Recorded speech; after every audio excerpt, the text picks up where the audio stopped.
What is the ceiling and floor for Utah football, Utah men's basketball, women's basketball, and gymnastics in the 2023-2024 athletic calendar year? We're talking about it on today's Locked On Utes. You are Locked On Utes, your daily podcast on the Utah Utes. Part of the Locked On Podcast Network. Your team every day.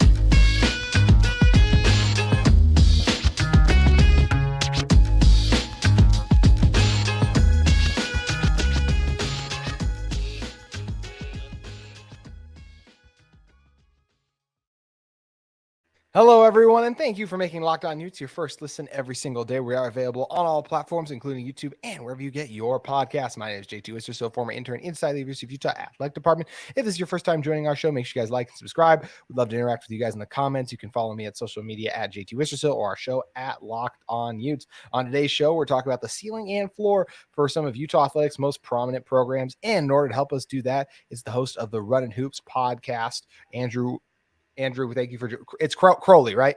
Yeah. Crowley. I was thinking like, do I want to take a gamble on the last name or not? But I'm like, I remember it's been a little bit, but I remember. That's right. Yeah. But Andrew, appreciate you coming on and joining us. And let's start with the football program first for what is their ceiling and floor. I'm going to go first with the ceiling. And look, I'm sure some people listen to this and think it's a little lofty, but once again, this is what is your ceiling. This is not what I think is going to happen. And same thing with the floor. It's not what I think is going to happen. It's just like, what's the best possible outcome you could see for this Utah football team? And I actually think it's the college football playoff. I think when you look at how crazy things can play out over the course of a college football season, I think there's a chance they can do this. Now, I'm not making the same mistake I made back in 2022 when I predicted Utah to make the college football playoff, but I'm saying it's possible for them to at least do it. And I'm sure some of you would listen to this and like, go, that's crazy. Just like every single person called anyone who predicted TCU to the college football playoff absolutely insane. And then they went on to do it. So if you're telling me a team that brings back Cam Rising, gets Brant Keithy back, Jaquindon Jackson, some talented receivers on the outside, starters on the offensive line, all the coaches back, they return 8 starters on both sides of the ball. I expect the front 7 to be much better this year, which was a little bit of a weakness for them at times last year overall. So if you're just saying, what is the ceiling of this team? I think there's a path for them to get to the college football playoff. That is extremely hard to do. And I'm not saying they're going to do it, but if you're just saying like, is it possible? I think the answer is yes, when you look at the talent on the roster. Yeah, absolutely. I mean, college football is all about the quarterback position. That's where it starts. And in a lot of places, that's where it ends. And a healthy Cam Rising is going to get you in the discussion for the college football playoff. I don't think there's any question about that. And you mentioned the supporting cast and the defense. You know, you talk about a guy like Van Fillinger coming back, right? He missed. He would have been very helpful against Penn State. Yes. You know, I mean, and you go on and on and on the list. Cole Bishop, people are talking about him as a rising star in college football. So, yeah, I think the ceiling is absolutely the CFP. I wish it were 12 teams this year. Yes, I think that would make the ceiling a little bit more attainable. But, yeah, absolutely. There's no reason why Utah shouldn't be, you know, in the discussion for a third straight Pac-12 title and, you know, potentially the college football playoff if things swing their way.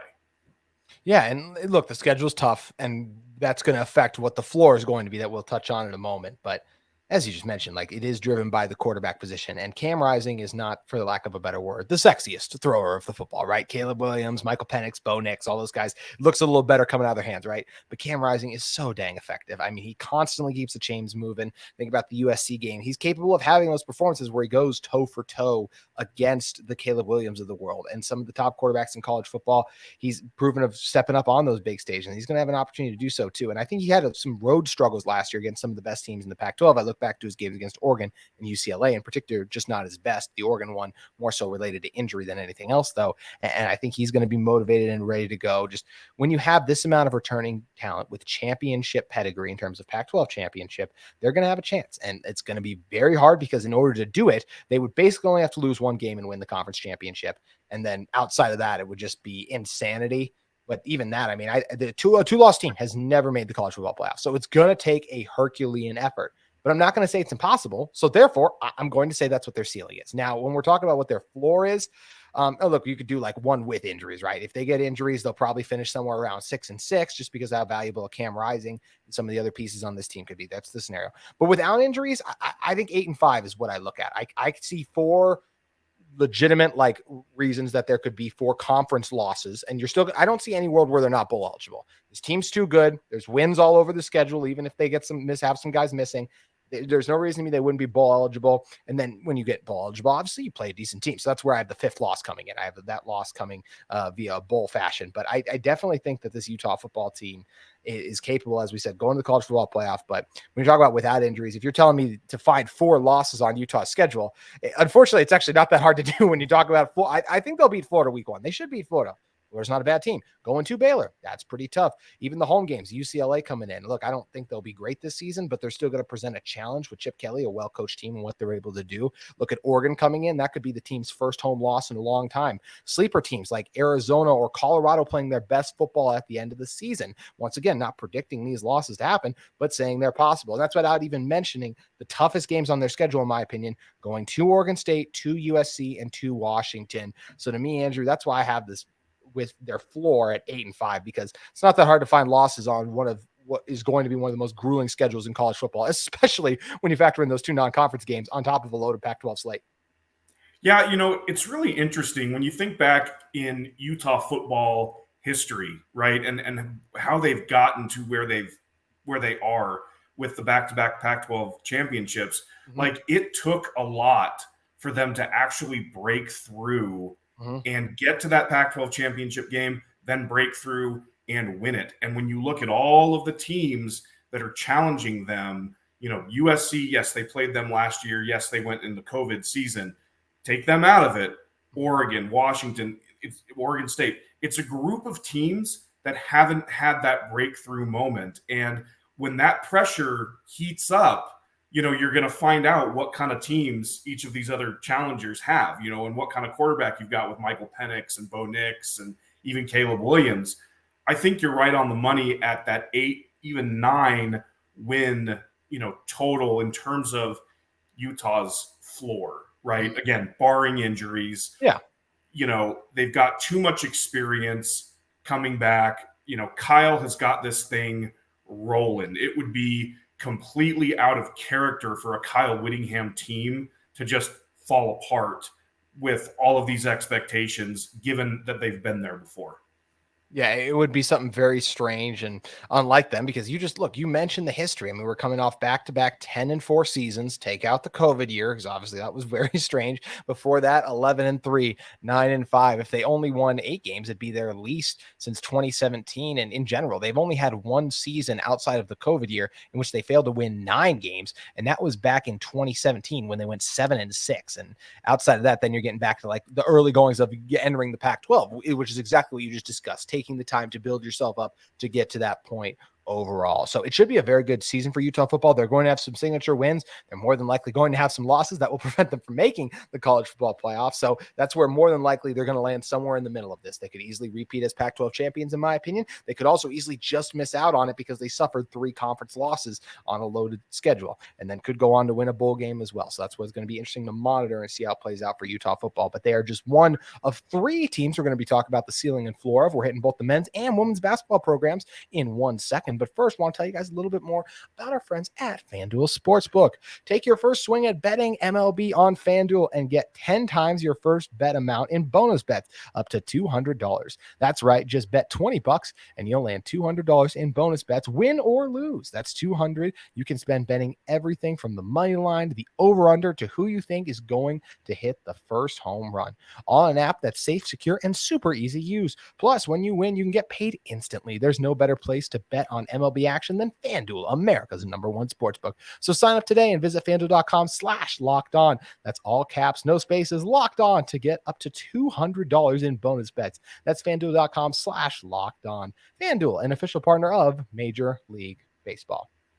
Andrew, you, of course, host the Running Hoops podcast, so I know you are very familiar with this men's basketball team. So we're going to hit on them next. And as for their ceiling and floor, let's start. A reason we're starting with the ceilings is I'm an optimistic guy. I like starting with the positives as well. I think most people would when you're talking about your team. So I think the ceiling for this team is to make the NCAA tournament as an at-large team. That is, once again, lofty expectation standard, but I could go through a bevy of teams last college basketball season. We're going into the year. You're like, they're not going to do it. They're not going to do it. Getting guys like Brandon Carlson back, Raleigh Rooster, another year in here. Some of the transfer additions they've been able to pick up as well. Just not a ton of turnover, still some losses, losing to Marco Anthony, Stefanovic going over and transferring, but adding some talent as well. I think there's a world that can make the NCAA tournament. Just a couple of years ago, or not a couple of years ago, I should go back a little bit more than that, but back in 2017 and 18, they went 23-12. To me, that's kind of a good ceiling record for them for what they could do. I think they could win 2 games in the Pac-12 tournament and end up as a top 5 seed. To me, that's kind of where the ceiling is. I don't see them as a top 3 seed. I know they were there for much of the regular season, but they got a little lucky with when their toughest scheduling came towards the end of the year, in which they went 0-4 in that scenario, and obviously lost a lot of other games too. So that's where I'm kind of at, where the ceiling is with the men's basketball program for the 23-24 season. Where do you see them? Yeah, I mean, you look at what they've done so far, 11 wins to 17 wins, and had the bottom not fallen out last year with injuries and some other things. You're talking about a team that was pushing 20 wins yes. to begin with, right? Yep. So, yeah, I mean, I think, 20-plus wins should be the expectation, and 20-plus wins, depending on who those victories are against, is going to get you into that bubble conversation. I'm with you. I don't necessarily think that this is a class of the league type team, but at the same time, when you look at the returning talent all around the league, there was a lot that departed. If it weren't for like Boogie Ellis coming back at USC, Brandon Carlson could potentially be the preseason player of the year in the Pac-12. And we are in, the year or years of the big, right? We just saw it in the end play out in the NBA with Jokic, right? Like Brandon Carlson coming back, had he transferred anywhere else, he would have been a huge piece to somebody's, tournament championship puzzle. And so I think with him coming back, with the depth that they're bringing in, they're absolutely a team that if they can put it all together with the schedule that we know they have, bubble, NCAA bubble, NIT, and I'm going to jump ahead of you and say NIT is the floor. Okay. For this team, it kind of has to be. It should be. You're right. In year 3 of Craig Smith with all of the returning guys.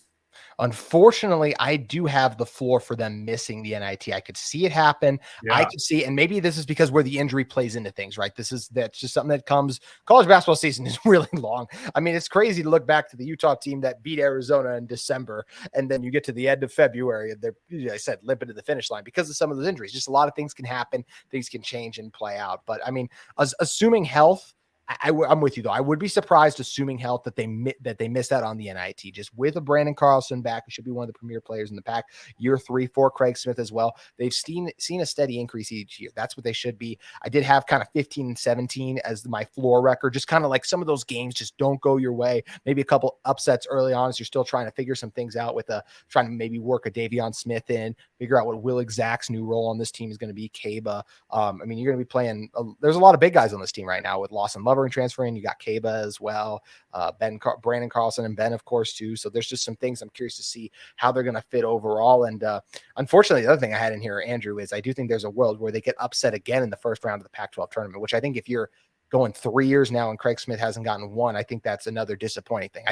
Craig Smith is on a 6-year deal. I don't see a world where he is let go after this season in general, but I do think there's world where we exit the season as another disappointment.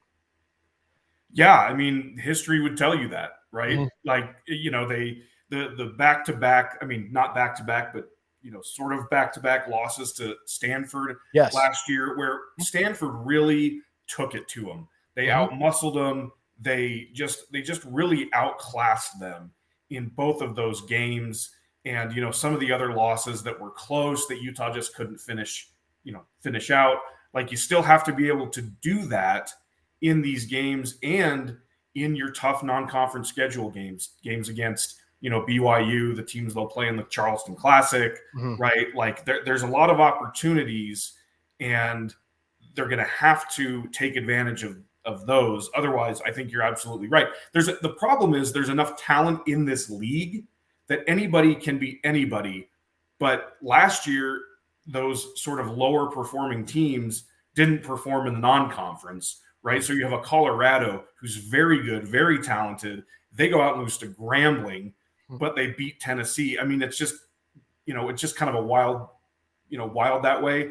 And so that's what lends itself to all of these upsets or potential upsets in the Pac-12 tournament, if that makes sense. No, it absolutely does. You're right. It's always crazy and everything. And I do agree with the original point you said, like NIT should be the floor.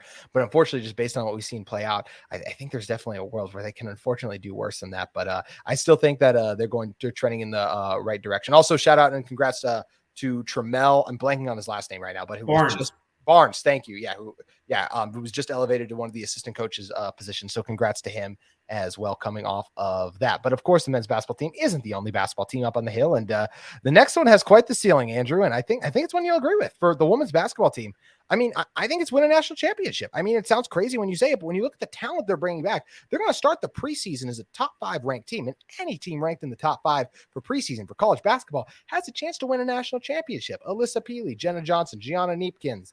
I mean, I could just keep going on and on and on, right? There's a loaded group of players. They're deep. They've got experience. They have star power. They got everything. Lynn Roberts is a sensational coach. If you look at the steady climb they've been on. So I think it's win a Pac-12 championship. It's win a national championship. I mean, even for the floor, to me, just to combine these two, Andrew, I have them as they should be a top 3 seed, like in the Pac-12 still, no matter what happens. Maybe they have some bad losses. So they're a 4 through 7 seed in the NCAA tournament and they get upset in the first round, but like they're going to make the NCAA tournament. I don't see how that doesn't happen. So I'm very bullish on this women's basketball team, and I really think they got a shot to be a legit contender this year. Talk about a team that is going to be operating with a confidence level that is off the charts, and that is the Utah women's basketball team. I mean, you listed off all of the key contributors are back from last year's team. They bring in a couple of key transfers, a couple of key freshmen, and then, you mentioned this on the football side, but like all of the coaches are back. Yeah. Lynn Roberts is back. Gavin Peterson is back. Right, like Gavin Peters come. I thought that someone might make a run at him. I mean, just coming off the success of the trend, like Utah's at, I was worried someone was going to try to get him to run their program. So that is a huge addition to keep in house. Still, to your point, that's right, and it all sets up. I mean, even if you want to take the moral victory of the 1 point loss to LSU or whatever it was, and them going on to win the national championship, the confidence is going to be off the charts. They're going to roll through their non-conference schedule. They've got a big opportunity in the non-conference schedule against South Carolina in a neutral site game. That's a team that went undefeated last year. So they're going to be battle tested. They've gone toe-to-toe with Stanford. You have to love what this Utah women's team brings back, and their ceiling, I think, totally agree with you, Final Four for sure. And if you can get yourself into the Final Four, you got a chance. You absolutely do. So that, like we said, we agree on the ceiling. I'm curious if you agree on what I mentioned about the floor then as well. I think their floor, because of the way women's basketball works, I think they've elevated themselves to the point where their floor should be like the Sweet 16. Yes. With this specific roster. I'm not saying that as like a program. That's a great point, because you get to host. You get to host. You're absolutely right. Yeah. So you're going to host those first 2 games, and then you should be the higher seed in the next round. So yeah, Sweet 16, I think, is the floor for this team. No pressure, Lynn. Yeah. No pressure. But no, you're right. That is the big difference. And I think it's an important one to mention, like a distinction for men's basketball. It would be interesting to see like kind of how that would change the March Madness itself. If you're able to host like that and everything. But I think it's a big luxury. And we saw the women's team take care of business and get a good crowd. That was what's exciting too. And look, I think the home crowd advantage is going to be a lot stronger this year from game 1 onward. Because it's just a fact. I mean, people show up for a winner. And that's what Utah women's basketball is. They're a winner right now. So the crowds are going to be a lot better for them. And especially when you get those big games when Stanford and everyone rolls into. So very exciting season loading for the women's basketball team here in the short-term future. So it's going to be interesting to see how both basketball programs can have outstanding seasons. Like you said, for them, there's a world where maybe they both make the NCAA tournament. Obviously, the two will have wild different expectations for if they're able to crack the tournament field, but it'll still be interesting to see how it plays out. And one team, speaking of just wild expectations and being able to meet them, though, is the women's gymnastics team, excuse me. They're to me, the ceiling's easy. It's win a national championship. Like, what are they capable of? And it's win a national championship. And you could say, I believe it's since the 90s. They haven't done it since the 90s, Andrew. But when you've made 47 consecutive national championships, you've put yourself in a position to win a national championship 47 times. I feel pretty good saying that is the ceiling for this team, is to win a national championship. Because look, barring anything crazy and just a bad performance late in the season, they're going to be there. I am by no means a gymnastics expert, but I agree with you. 47 consecutive times certainly would suggest that that your ceiling is that you think you can get there. And, when you look at some of the departures from this offseason, a Lucy Stanhope, a Sage Thompson, like, those are really good gymnasts. And so for them to be leaving the program, probably to, find a little bit more success individually somewhere else, then the people that are the girls that are coming in and the transfer in from Temple, like, they must be really, really good to be pushing out really good gymnasts. And so absolutely 100% with you there. The ceiling should be that national championship. And I'm with you, Andrew. I'm by no means a gymnastics expert either, but we are both sports fans. And That's right. we do this. We do record sports podcast. Whenever I see a number like 47 consecutive national championship appearances, that perks my ears up as a sports fan. I'm like, I'm gonna take note of that a little bit. And you mentioned the talented transfers. I mean, you got 5 stars coming in here as well, multiple 5 stars. So this is a loaded group. And Tom Barton, of course, one of the best coaches in gymnastics in general. So as for what the floor is, look, just in general speaking, at some point, Utah Gymnastics is not going to make the national championship. So there's a chance they lose in the regionals and all of that stuff before. It's not likely to me, but just when you're talking about the floor, Andrew, I think you have to say, like, look, it's still possible they could have a bad meet, but man, I feel like it's a lot more likely for them to. I honestly feel like it's more likely they will win a national championship than miss the finals, because national championship meet, because they just haven't done it. Right. Yeah. It's hard to see something that has never happened. Yeah. Right. Yeah. I mean, I think if they were to miss, right, it would be more about that other team or teams having, the meat of their life, sticking all those landings, getting those scores.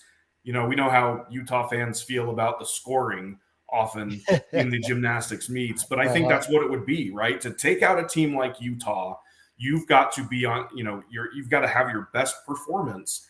And so they are certainly in this sport, the hunted, no question about it. They absolutely will be. I want to be as hunted as Oklahoma, though. I mean, my goodness, what they're able to put out there doing some of these other ones, but definitely the hunted for as it goes for the pack in general. So it's going to be interesting to see how it all plays out. And look, I mean, we're less than 2 months away. We're a little over a month away from the start of football season, and then both basketball and then gymnastics after that. And it just keeps rolling on and on and on. But Andrew, if people are already itching for some Utah basketball content, where should they head over to? Yeah, you follow me on Twitter at Runnin Hoops. It's the Runnin Hoops podcast. We are everywhere that you can get a podcast. Got some really good interviews and content coming up later this summer. Brandon Carlson should be back with us for another year on the podcast, and maybe some other players as the season goes along. So check us out at Runnin Hoops on Apple Podcasts or Spotify. It's, once you're done with Locked On Utes, head over to Runnin Hoops and give us a listen. We appreciate that, Andrew. And yeah, make sure you guys head over and give the Runnin Hoops podcast a listen, like, and rating on Apple Podcast or wherever you get your podcast. Andrew, thank you for joining us. Absolutely. Anytime. That's good for today's edition of Locked On Utes, but we'll be back with you tomorrow for more Utah football related content.